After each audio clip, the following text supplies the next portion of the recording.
మనం ప్రతిరోజు తినే అన్నం, పండ్లు, కూరగాయలు ఇవన్నీ ఎక్కడి నుంచి వస్తున్నాయి? అవును. రైతుల కష్టం నుంచి. వారి అమాయకమైన చేతులతో నిరంతర శ్రమతో మన జీవితాలకు ఆహారాన్ని అందిస్తున్నారు. వారు దేశానికి ఆయువు. వారు లేకుంటే మనం బతకలేము. వర్షాలు కురిస్తే బాధ, వర్షాలు లేకపోతే బాధ, కరువు వస్తే ఆందోళన, వరదలు వస్తే నష్టం. ఎన్నో సవాళ్ళను ఎదుర్కొంటూ ప్రకృతి ప్రకోపాలతో పోరాడుతూ రైతులు తమ పొలాలను కాపాడుకుంటారు. వారి కష్టం మనకి తెలుసా? వారి ఆశలు, ఆకాంక్షలు మనకి తెలుసా? మనం తినే ప్రతి అన్నం మెతుకులో వారి కన్నీరు, వారి శ్రమ ఉంటుంది. రైతులు దేశానికి ఎంతో ముఖ్యమైన వారు. వారు దేశానికి ఆహార భద్రతను అందిస్తారు. వారు దేశ ఆర్థిక వ్యవస్థకు బలం చేకూరుస్తారు.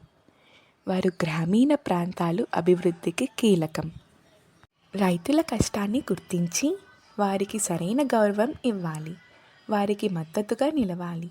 వారి సమస్యలను పరిష్కరించడానికి ప్రభుత్వం కృషి చేయాలి. రైతుల నుంచి మనం ఏం నేర్చుకోవచ్చు? అవును, కష్టపడి పనిచేయడం. రైతులు ఎంత కష్టపడి పనిచేస్తారో మనందరికీ తెలుసు. వారి నుంచి ప్రేరణ తీసుకొని మనం కూడా మన జీవితంలో కష్టపడి పనిచేయాలి. ఓర్పు, దీక్ష, నిరంతర శ్రమతో మన లక్ష్యాలను సాధించాలి. ఓర్పు. ఎన్నో సవాళ్ళను ఎదుర్కొన్న రైతులు ఆశను కోల్పోరు. వారి ఓర్పు మనకు స్ఫూర్తినిస్తుంది. ఎదురైన అవరోధనలను అధిగమించి లక్ష్యాలను చేరుకోవడానికి ఓర్పు చాలా ముఖ్యం. ప్రకృతి ప్రేమ. రైతులు ప్రకృతిని ఎంతగానో ప్రేమిస్తారు. వారు ప్రకృతిని కాపాడుకుంటూనే మనం బతకగలం. మనం కూడా ప్రకృతిని కాపాడుకోవాలి. పర్యావరణ పరిరక్షణతో భాగస్వాములు కావాలి. కృతజ్ఞత.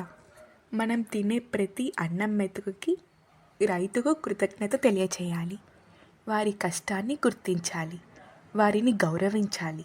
వారికి అండగా ఉండాలి. వారి కష్టానికి ప్రతిఫలం దక్కేలా చూడాలి. రైతుల కష్టం మనం మరవకూడదు. వారిని గౌరవించాలి. వారికి అండగా ఉండాలి. వారి కష్టానికి ప్రతిఫలం దక్కేలా చూడాలి. వారికి సరైన ధరలు లభించేలా చూడాలి.